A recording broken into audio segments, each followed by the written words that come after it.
going to spotlight that. There we go. Let's begin. So you can see everything. Great. Let's start. Take your time to bring your awareness into the sensations in the feet. Make sure the foot is changing its quality and receiving the weight of the ground, or feels like the ground is pushing up into the sole of the foot. The whole of the foot spreads, bubbling while pointing the foot. Just there. From there you can lift the structure of the body up and then just settle it back down. When you settle down, make sure your knees are bending, make sure the hips are seating, and as if there's a great big weight on the tail that lowers you down. And make sure that idea of a weight on the tail changes and opens your lower back. You don't want your back to be fixed and held. You want your pelvis to be able to freely rotate. And the rotation, just as a reminder, is down at the back, up at the front. So it's a rotation in this way. And it's very small, but it's significant. Very small but significant placing of the pelvis into the right condition as we settle. Then first loosening exercise. It's a sinking, seating of the hips, bending of the knee, seating of the hips, releasing of the tail as we turn. Bending of the knees, seating of the hips, releasing of the tail as we sink and turn. I like to think of this as unhooking the holding, because if I hold the body as it is and I move, I'm going to end up moving over my foot. And what I want to do is I want the sand inside the egg timer to start falling. So the egg timer is the structure of the body, and the egg timer moves across and over the foot, and the structure doesn't change that much, just keeps its upright quality, keeps its head top, moves across over the foot. What's changing is inside the body. Inside the body is the sand of the egg timer. So I set the sand in motion with the intention, soften the knees, soften the hip joints, let the weight of the tail drop. Let that change take place the whole time I'm moving across. So in effect, I'm sinking. I'm sinking as I move. As a guideline, I'm keeping the weight in the same part of the foot as I move. That's going to inform me if my knee's doing that Elvis thing of moving from side to side. I want my knee to bend only in the way it's designed to bend, which is forwards and backwards like a hinge. It's not designed to, my hip's designed to turn sideways, but my knee isn't designed to move laterally. It's designed to move forward and back. So the movement of the knee is forwards. And as a guideline again, if you look from the side, when I start, my knee is directly above the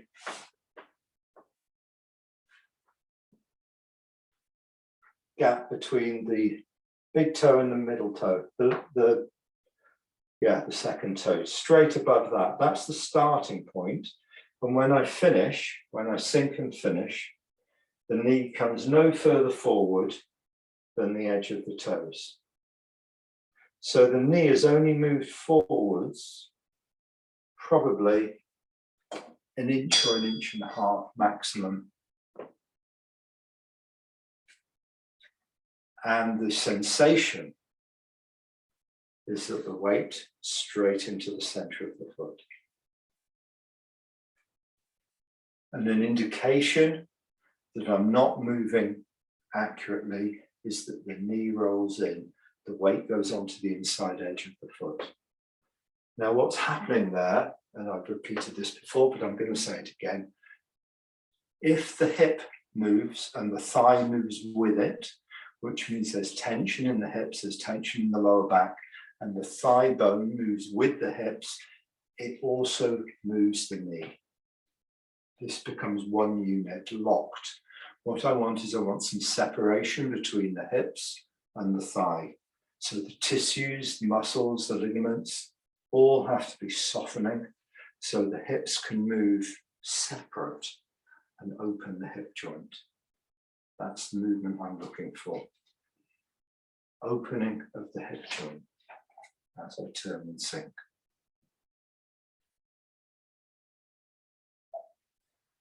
So if I can ensure that the weight goes into the center of the foot and I turn to the corner, that will happen by itself. The hips will have to open. If I can ensure the weight goes into the center of the foot, the hips stay level and they turn to the corner, that will mean that I've softened the hip joint, I've softened the lower back, and I've allowed the hips to turn without pulling the thigh in with it.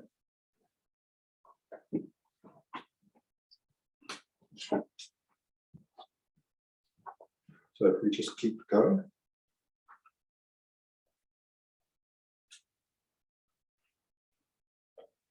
Soften the knees, soften the hips, seat the hips, open the lower back. Keep the weight in the same part of the foot. Sinking and turning is a release. Structure stays upright.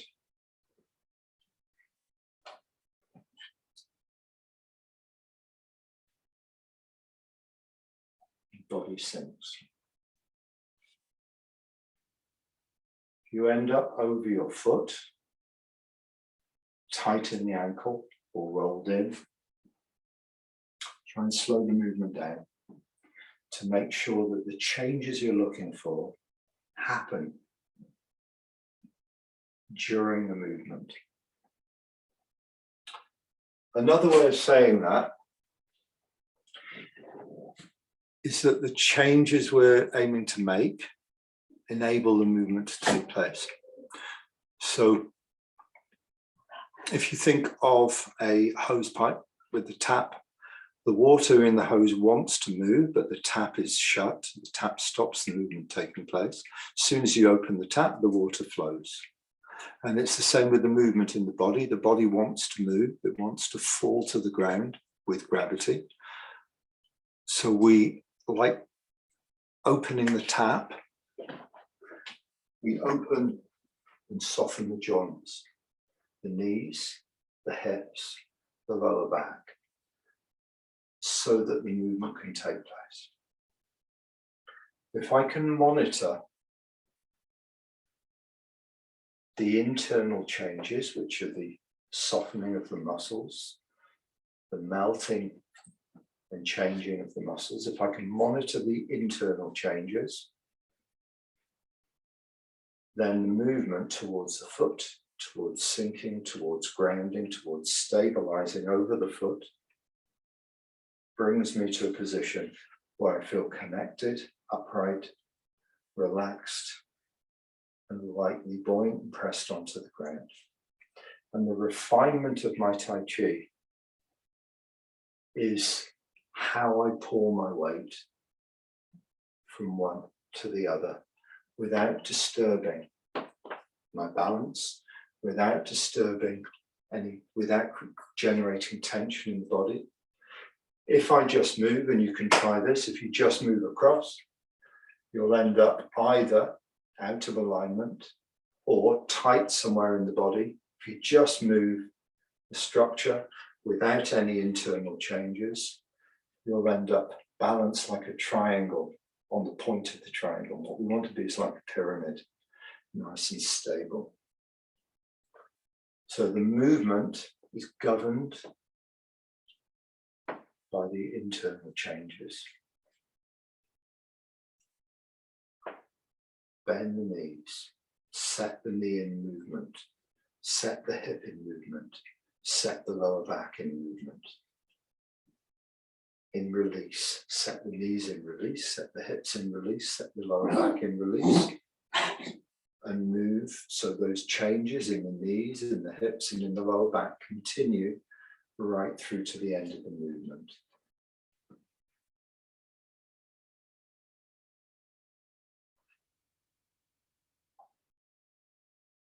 Number 2, same idea, much easier because the body isn't moving across and the body isn't turning. The hips aren't opening and closing in the same way. But the focus of the intention to change the knees, to change the hips, to change the lower back has to be right at the beginning. Unhook, keep releasing. Keep releasing, keep releasing, fully released. Coming up, 1, 2, 3, 4. Let the knees, unhook the knees, 1, unhook the hips, unhook the lower back, settle the body on the feet. Coming up, 1, 2, 3. And 4, the knees, 1, the hips, 2, the lower back, 3, the whole torso and the upper body, 4, settled. Coming up, 1, 2, 3, and 4, the knees, 1, the hips, continue the knees and the hips, 2, the lower back, 3, and the upper body and shoulders, 4. Coming up, 1, 2, 3, and 4. One more time. Knees, hips, lower back, whole body connected. Coming up. 1, 2, 3, 4. Good, take a break.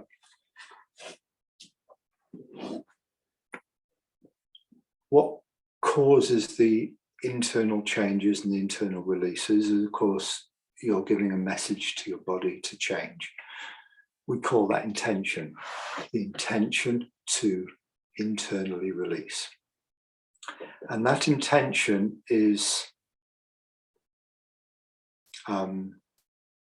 constant. So there's a mindfulness quality with the intention to keep it going, keep it going, keep it going, keep it going. So once you set the knee in motion, you keep it going. Once you set the hips in motion, you keep them seating, releasing. Once you set the lower back in motion, keep it changing and settling. The other part of our mind, if you like, the mind is the awareness that watches and notices the response. So we ask our body to do something and we watch whether it does it or not. We monitor whether or not our body follows what we're asking it to do. And this is how our Taiji progresses, when the response is similar to what we've asked the body to do. The listening is the passive quality. I ask my body to release, and I feel and listen to the sensations of that release. The active side of the yang side, if you like, yin and yang, the yang is the active intention to do something, to make a change. And the yin side, the passive side, is the listening to the response. These two have to work together. It's no good just listening to the body.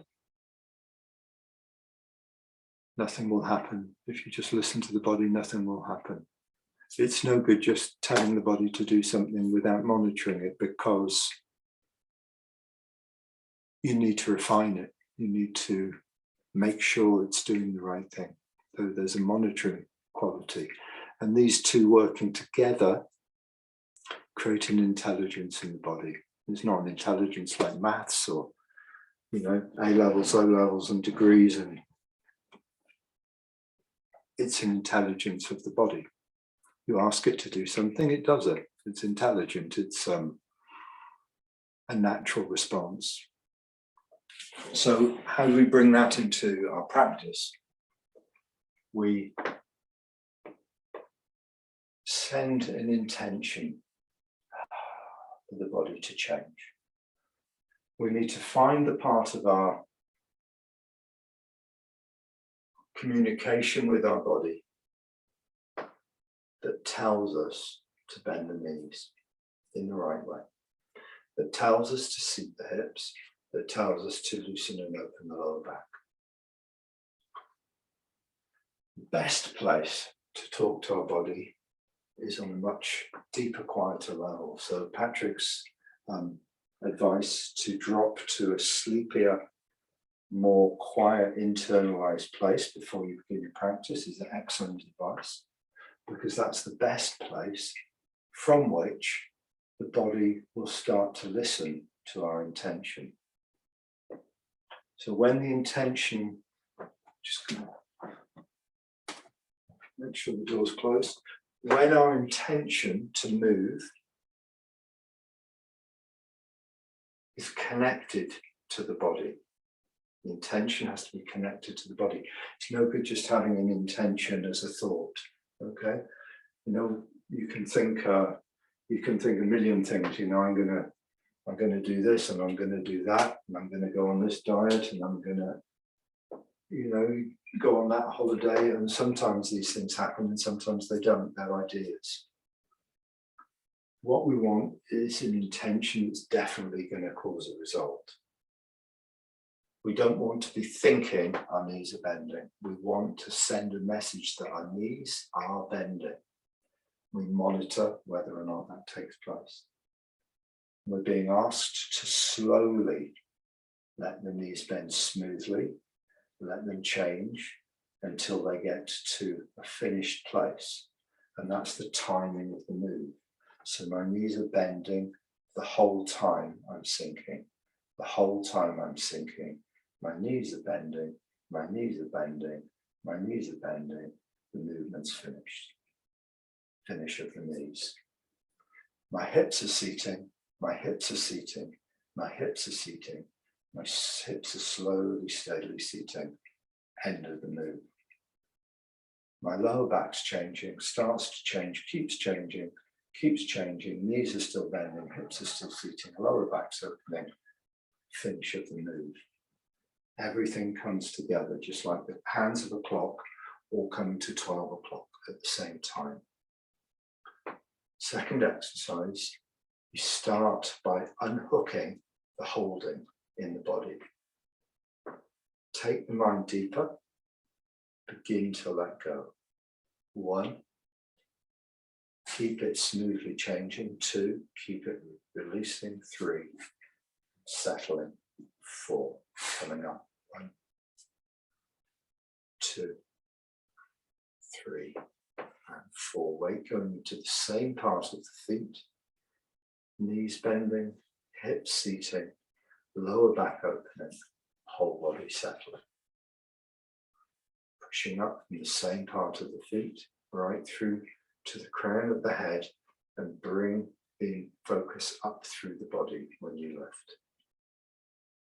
Release. Knees, hips, lower back, whole body settling. Bring the mind up. Let the body follow the upward movement. Send the mind down. The knees, the hips, the lower back, upper body settled. Bring the mind up from the feet to the knees, to the hips, to the chest, to the crown of the head, and let the movement follow the upward intention. If anyone's got any questions or observations, please unmute and feel free to ask, to discuss. Look, you know when you're talking about yin and yang, Yeah. do you ever feel that one side of your body is kind of driving the move, but the other, what you're trying to do is not let it, in a sense, not let it move. Basically, you're supporting leg. Can you say that again, Brian? It was a bit crackly. Yeah. Is it wrong to think that in a lot of movements, well, nearly everything, that one side of your body is receiving the weight and is kind of distinctly, whether you call it yin or yang, I don't know, but one side is holding, that the difference with, like, if you do a martial art that's external, is everything kind of moves the same way. With this, when you punch, you're almost folding into a joint, which it's almost feels very passive, and all the action comes from the other side. Is that a wrong way to think about it or feel it?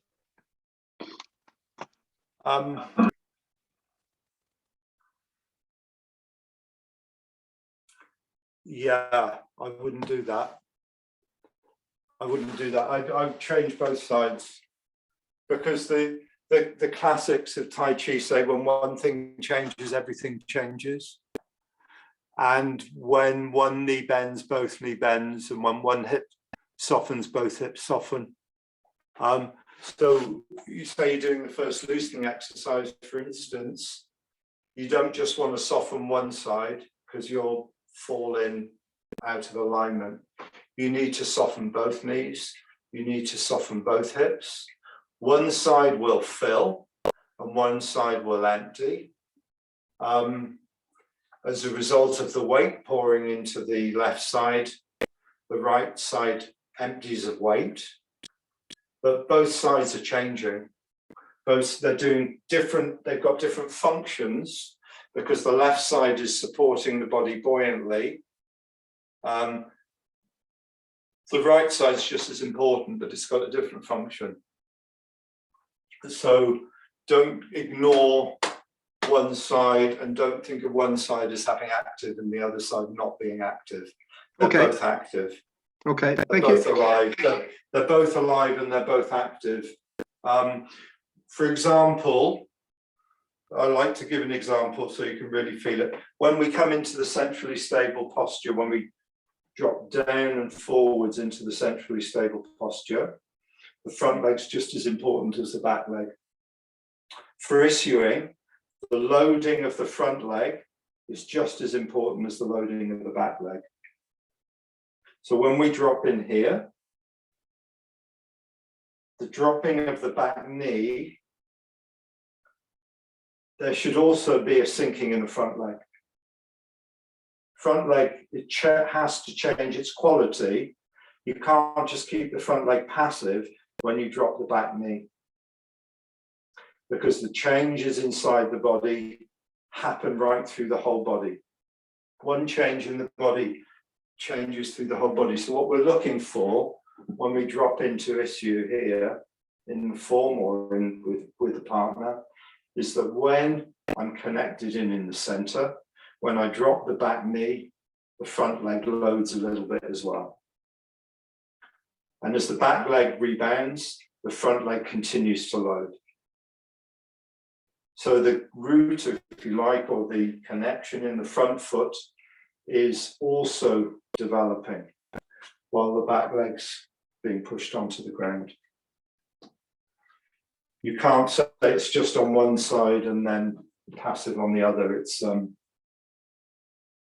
It's more complicated than that. No, I understand. Yeah. Yeah, I was just thinking the hips. Yeah. The pelvis, but I understand. Okay, great. I'm just going to pin myself back onto the no, I've got the spotlight there already. Okay, let's carry on. Fifth loosening exercise with the left foot back, the right foot forwards.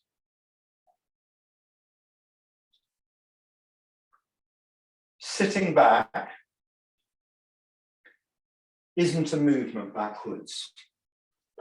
The body moves, moves as a result of the changes we make inside the body.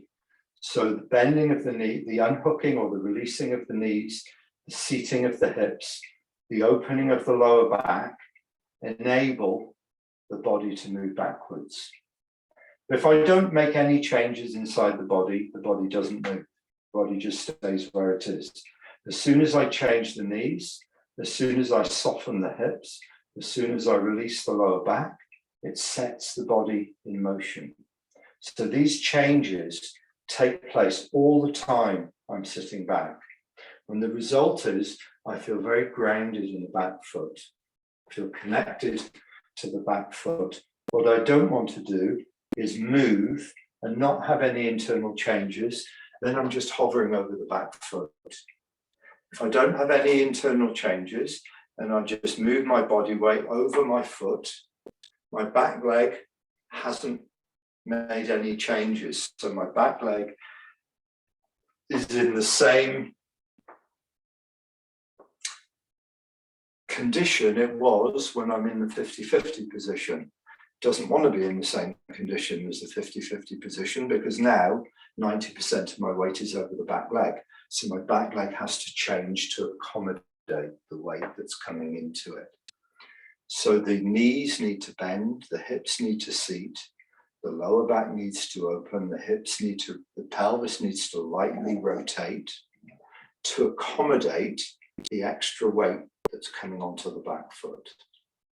So that by the time I get 90% over the back foot, I feel nicely connected and pressed onto the ground. That's true of every single move of the form. Every time you pour your weight from one foot to another, if we're doing the form from push to sit back away from the fingertips, it's not a movement away from the fingertips. It's a release through the body towards the back foot. And as the body drifts towards the back foot, you leave the hands where they are and you sit away. So you end up nice and stable over the back foot, long in the arms. That's the beginning of our fifth loosening exercise. Sitting back, sinking. We continue that sinking process down and forwards into the middle on this line. Down and forwards. So that's the movement. What are the changes? The changes are both knees sink, both hips release, lower back opens. Until I'm 50-50. So the knees are releasing the whole time, sitting back and moving in. The hips are seating the whole time, sitting back and moving in. The lower back is opening the whole time, sitting back and moving in. Let's have a go.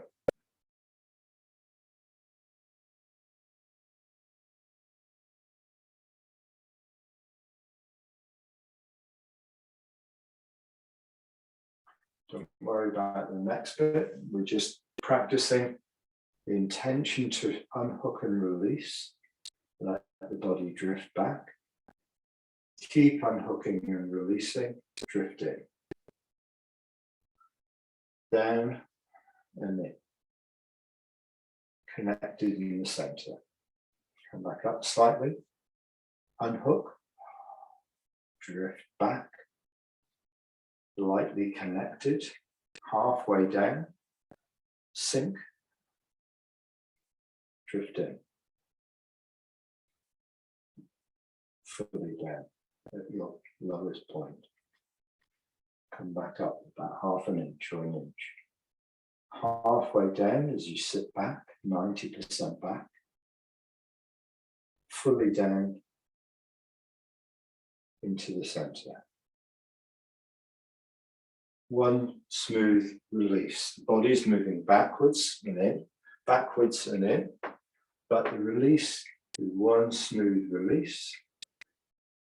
Down, down, down, down, down.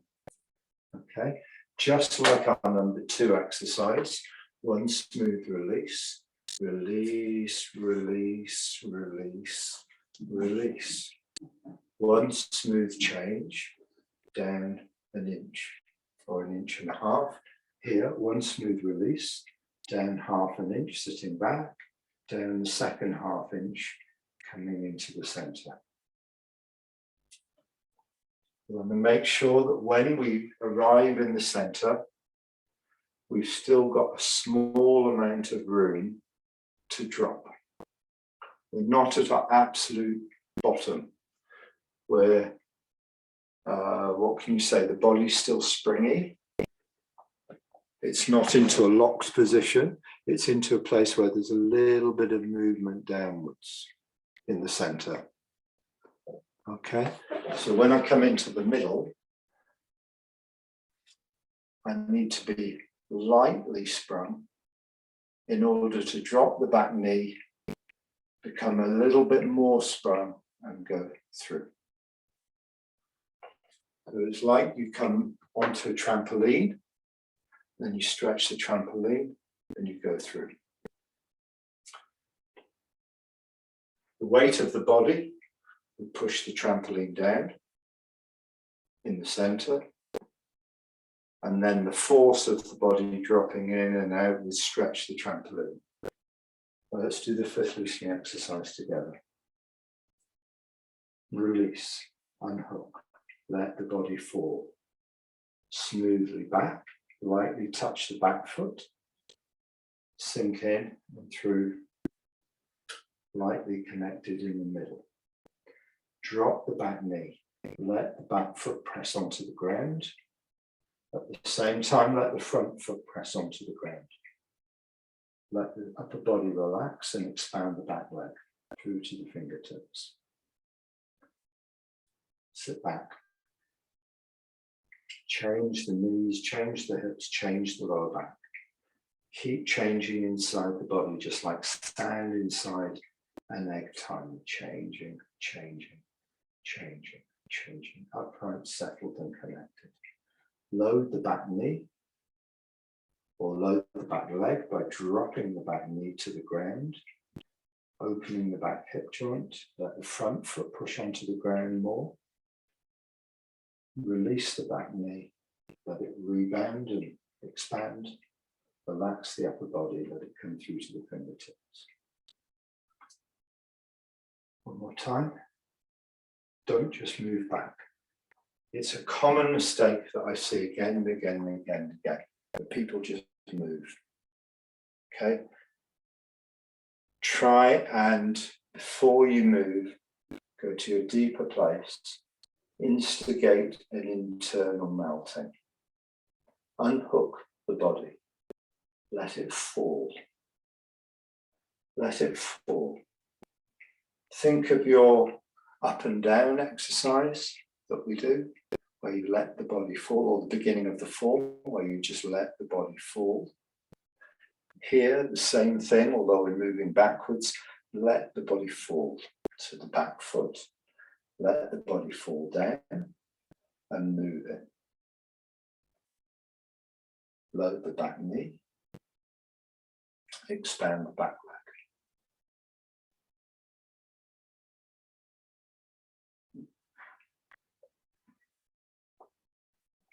Take a break.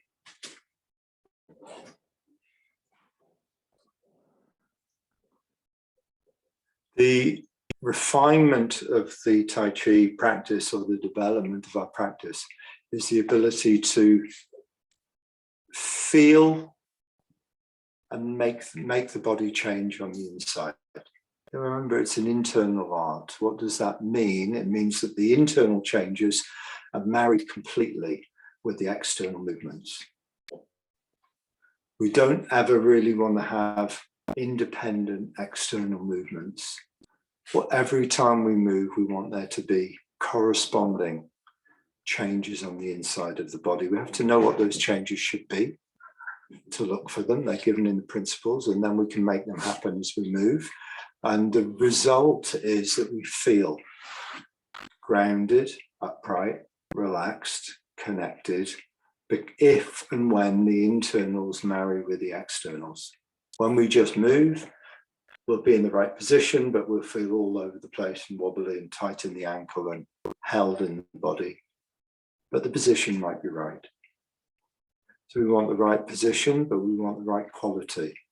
We want the external and the internal to marry together. And we want to start to control the internal changes with the intention of the mind. So when the intention is fairly superficial or external, we just move. We just think about moving and we move. We think about picking something up and we pick it up. We don't understand the mechanism of how the muscles move, how they develop, how they change. We just do the action. So we talk about an external martial art where the action is just done. Very strong mind, very strong external movement in the body. Taiji is very different. The strength of Taiji comes from the inside the body. So a very steady connection to the changes we're making inside the body is important. And our practice will give us this. Our practice will make sure that when we're doing our loosening exercise, for instance, we maintain the feeling of the foot on the ground. We say to ourselves, I'm going to make sure my weight's going to the center of the foot, and I keep focused on the foot sensation the whole time I move. So I start to get very mindful, and my focus of quality is very much sticking or listening or staying present with whatever I ask my body to do. My mind stays present with what I ask it to do. I want to develop that quality so that when I come to the form, I can feel those movements and my mind isn't thinking about this, that, the other, what comes next, what's where. What am I going to do when I finish the form? What am I going to do about this, that, and the other in my life? I draw my awareness back to the physical sensations in the body. As a practice, mindfulness practice is a meditation practice to ground myself in bringing the mind and the body together. Let's go through some form. I want to go from cross hands, jab, punch under elbow. Want to do step back to repulse monkey tonight. So go from cross hand. Cross hand starts with all the weight on the left side. Hands at the height of the throat. The right on the outside, nice big round circle. Shoulders released and connected. I often see this posture small. We want it to be nice and round. When I drop the arms, I keep that fullness in the roundness of it. So the arms are like wrapped around a big ball, and when they drop, they're still wrapped around a big ball. What I don't want to do is collapse. I don't just want to collapse the arms or have this small. I want this nice and big. But big doesn't mean that the shoulders are lifted. Shoulder girdles connected. Just the elbows and the wrists are further out. So cross hands. Bend both knees. Release the hips. Open the lower back. Unhook the body. Then follow the movement towards the center of the right foot, turning and sinking. Finish the turning, finish the sinking together. Finish the turning, finish the sinking together. Facing 11 o'clock or 10:30. The hips are level, body's upright. The weight's in the center of the right foot. The knee straight ahead towards the toes. The movement of the knee, just an inch forwards. The left foot can open. Sorry, the left foot opens. The left foot in line with the hips. Where the hips turn, the left foot turns, pivoting on the heel of the left.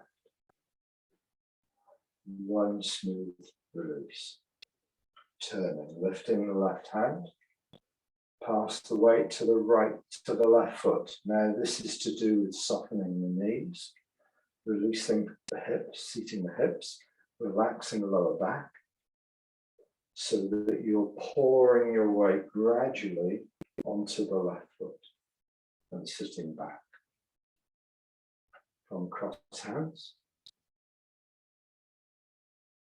the knees release, the hips sink, the lower back opens, the shoulders drop. Keep the whole body sinking. Turn. The knees bend, the hips sink, the lower back opens, passing the weight to the left foot. Turn and draw the hand into the ear. Step, move into the 50-50. Sink into both legs. Load the back knee. Expand the back leg, turn to the corner. Make sure that the turning to the corner or the turning to the back wall to 6 o'clock doesn't just happen as a movement. You don't just want to go into the center and then do the next move. Taiji doesn't work like that unless you're a complete beginner, okay? The movement has to come from somewhere. The movement of turning to the corner comes from the loading of the back knee, the expansion of the back leg, which turns the back hip. Your body stays right in the center. You don't come forward onto the front leg. You turn around that center point. So the back hip, the left hip is going forwards. The right hip is seating to enable you to stay right in the middle and turn. So if I face the camera here and turn, you'll see the center line of the shirt. It doesn't want to move across. It wants to stay where it is because the back leg's loading, the front hip seats, and the center line stays in the middle as I turn. I turn around that center line. I don't move forward onto the front foot and turn.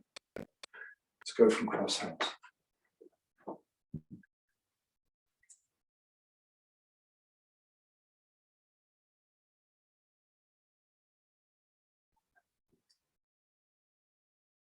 Release.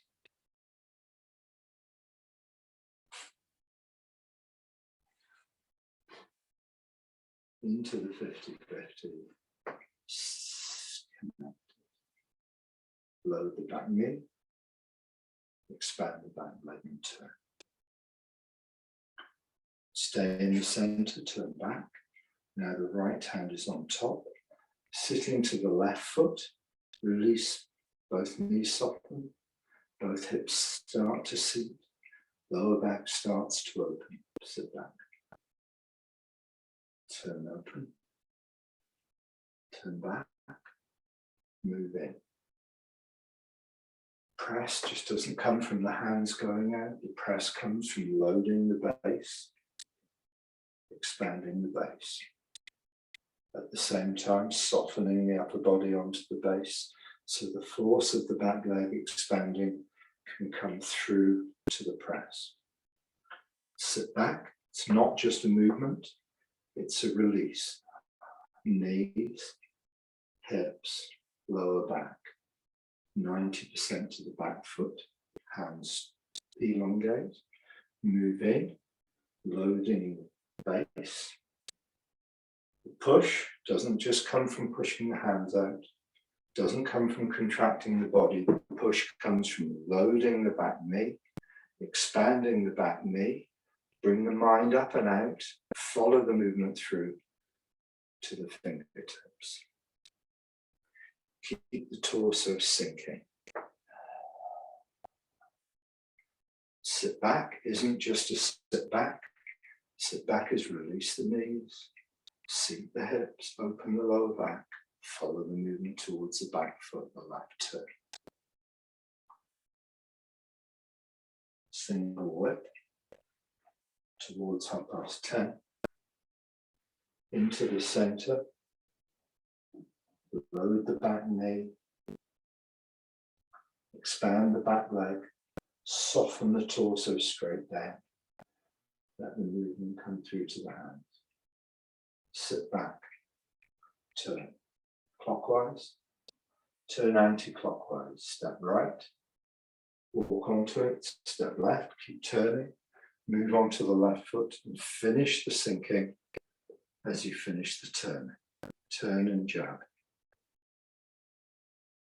Turning and jabbing is when the body finishes the turn and the body finishes the sink, the hands arrive in the position. Lift, push out the heel, punch under elbow. Are there any parts of that that you'd like to go over or have a look at again before we move into the next move? To repeat. Getting a thumbs up. If I don't hear from you, I'm going to go straight into the next bit. Cool. Okay, let's do it. Punch under elbow, into step back to repulse monkey. Have a look at the move first of all. The stepping is parallel, but it's not shoulder width, it's narrower than shoulder width.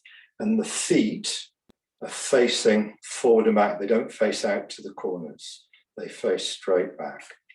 So when you walk, I'll just get so you can see my feet. When you walk backwards, put the toe down, roll on the outside edge of the foot, straight back.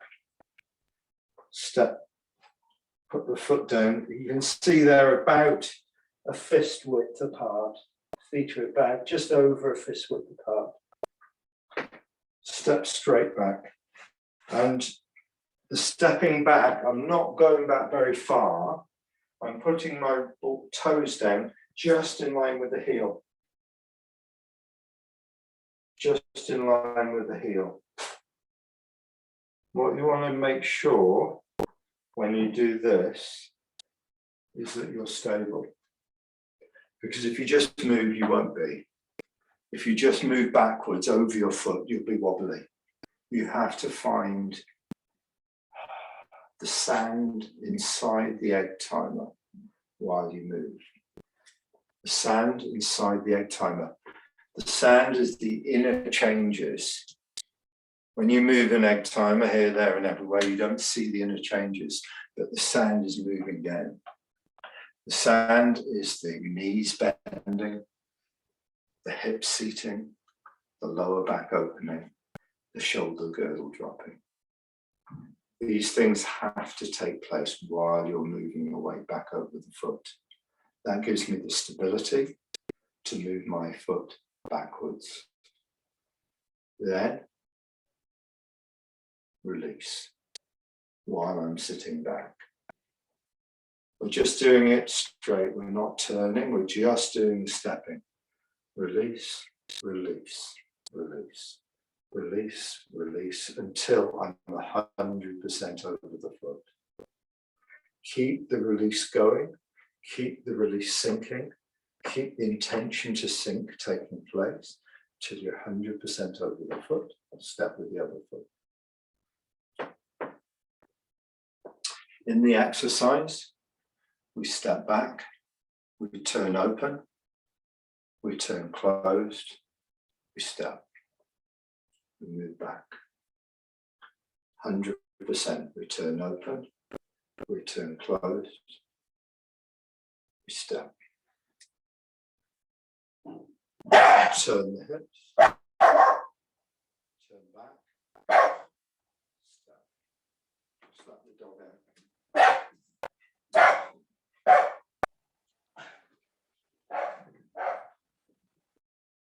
Okay. You don't want to blur the edges with this move at all. We don't want to kind of like open one side, open one side, open one side. Eventually, it can get very fluid, but we want to really make sure that we face the direction we're facing and form it's 9 o'clock. We turn back to 9 o'clock, step, move back, turn, turn back, step, sit back, turn back, step, sit straight back, no turning. Only when I'm fully back over the back foot do I turn. We'll put the arms in a minute. Turn back, step, sink. Sink finishes when I'm fully over the right foot. Then I turn the waist, then I turn the waist back. When I'm fully back, I step. Okay? So two things. The movement of stepping, passing your weight to the back foot, you must stay stable. You must make the right changes so your body is stable in the changes. The movement of turning must also keep you stable. Okay? It's not about the movement. It's about the changes that allow the movement to take place. Okay, so have a look. If I go to turn open and that this here is held, when I turn my hips, my thigh turns with it. If that happens, there's tension develops in my ankle and my foot rolls on the ground and the knee moves sideways. So I have to make sure that when I turn, the hip softens to allow the movement to take place. And you can think of this like a wind. You're balanced over the foot. It's so light that if a wind came on your right side, the whole body would move and rock back. Then you're free to step. You sink and find the stability on the left side. A wind comes onto your left side and rolls the body open. But you don't just want to turn and you don't just want to move. You certainly don't want to just lift the hand. You have to find the changes inside the body to loosen the body enough so that when you turn your hips, you're still sinking. When you turn back, you're still sinking. Your body stays connected. It doesn't lift, doesn't tighten. Okay, let's have a go. Then we'll do the hands. Do the movement first of the hips, and then we'll put the hands in. So, turn back, step. Release to find upright stability. Maintain your stability in releasing as you turn. Turn back. Step. Straight back. When you finish the movement in your upright turn, turn back. When you finish turning back, step. Straight back. 100% in the left, turn. Turn back, step.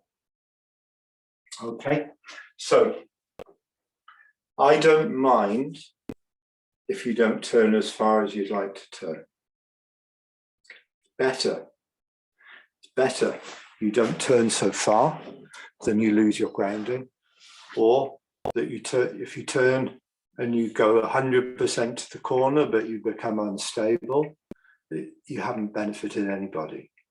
You want to try and keep your stability, keep your alignment, keep your connection when you move. So let's put the arms in. The arms are very familiar. The left hand, the right hand drops to the hip, turn open and lift, turn back and fold. We do that move 100 times in the form, or 10 times in the form. Drop to the hip, turn open and lift, turn back. The head goes with the body. The eyes stay to the front. The eyes stay to the front. One fist from the ear. The hand, if I don't turn, the hand does this. It drops, it lifts, and it folds. See, the elbow's still high. So the elbow lifts with the arm, the elbow stays there, and it folds. This folds in like a windscreen wiper. There's no movement in the elbow. This falls over the top. Then the elbow and shoulder drop. So if you look at, this is like the bottom of a circle, up until it's horizontal, up until the arm's horizontal, and then this part of the arm stays horizontal. This comes over the top. Just go further away from the camera so you can see. This opens up. When the arm's at the height of the shoulder, parallel to the ground, the elbow stays in place and the forearm folds over the top. That's the movement of the arm. This is going out to the corner and it folds in, just like the loosening exercise number 1. Goes out to the corner, or the loosening exercise number 2. When I turn, wherever out to the corner is, that's where the arm goes to. It doesn't go behind me. This tightens up the back. The arm doesn't move behind me. The arm moves to the corner and then folds in. Let's do that together.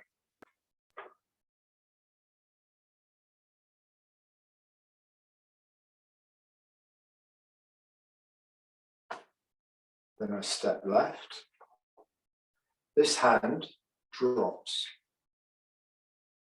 onto the center line. If you look at my right hand, if you look at this line of the curtain, when I fold, the right hand, the fingers come in to the line of the curtain here. When I step behind, I leave the hand there and it just drops straight down. Can you see it doesn't move off the curtain? It doesn't move backwards, and it definitely doesn't move forwards.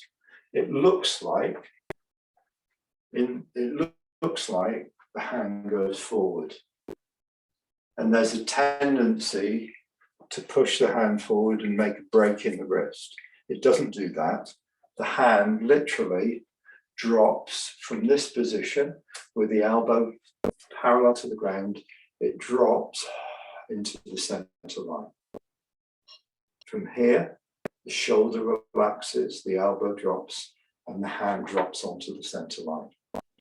So if you look at the movement, turn open, turn back, step, hand still high. As I sit back, it drops with my sinking body. As my body finishes sinking onto the left foot, so my right hand finishes sinking onto the center line. My left hand turns. It's constantly turning, so the palm looks at my right hand. My left hand is following my right hand. Now it's facing the fingers of my right. Step, sink the right, sit away from it, pull in the left, and at the same time sink the left, drop the left onto the hip joint, finishing in that position. Center line, fingers at the height of the throat. The left hand turns around the elbow and the middle finger. So there's like a pivot point on the elbow and on the hand. What I don't want to do is drop or move or wave the left hand around. So have a look one time, just take a pause and have a look. The left hand turns and the left hand turns back. Step, now release and sink and stabilize on the left. Then turn and turn back and step right. Sink and release. Turn open. Turn back. Step left. Sink and release. Make sure you're square. Turn. Turn back. Make sure you're square. Then step. Sit straight back, no turning. Once you're fully over the back foot and released, turn. Turn back. Square. Step. Sit straight back. Sinking. Once you're fully on the back foot, turn. Turn back. Step. Sit straight back. Okay, so just going to check the time. Yeah, we're just about on time. Has anyone got any questions or any of that you'd like to see again? Okay, I'm going to suggest that you re-watch the video when I send it to you. There's quite a lot of detail in tonight's class. And what I'd like is you to practice in such a way that you really get the dots in the right place, right? What that means is you don't do this. You don't sit back, halfway back, begin to turn. Let the arm go behind you, come back halfway forward, step. Move back, halfway back, turn. No, keep it really, really clear and precise. Sit back, fully back. When you're fully back, turn. Turn back, square. Step, sit straight back. When you're fully back, 100%, turn. Turn back, square. Finish the turn. Complete the turn back to the front. Step, sink, square. Fully back. Can you see what I mean about keeping the punctuation absolutely clear? Yeah. And then when that becomes familiar, really familiar, we can make it more fluid. But if you make the Tai Chi fluid and you haven't got the dots in place, you end up with, it gets very difficult to unpick it. All right. So you can unmute if you'd like to unmute. We can just talk for a minute.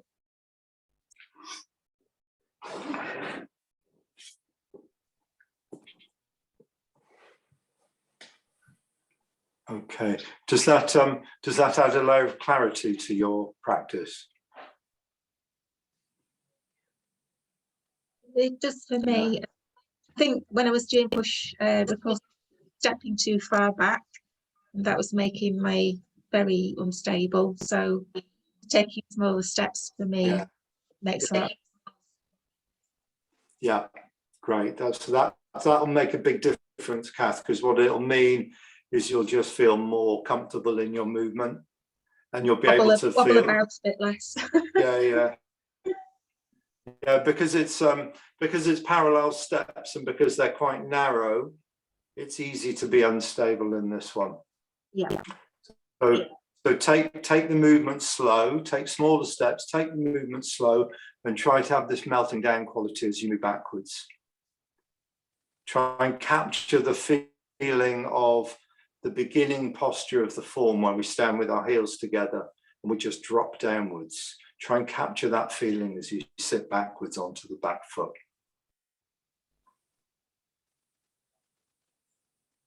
Great, Yeah. that was useful. Yeah, great. Excellent. Good, good. So, practice during the week. And if there's anything from that next week, if there's anything in your practice that it's bringing up, we can just talk about it and look at it next week. Okay. And then what I want to try and do is just every week move on with the posture if we can. And with it, we'll look at the principles in that posture as well, and we'll kind of slowly start going through the second part of the form. And if you want to backtrack to any of the postures earlier in the form, you know, as you go through your own form and you've got questions or you're not sure of how things are, feel free to ask questions about any posture you want.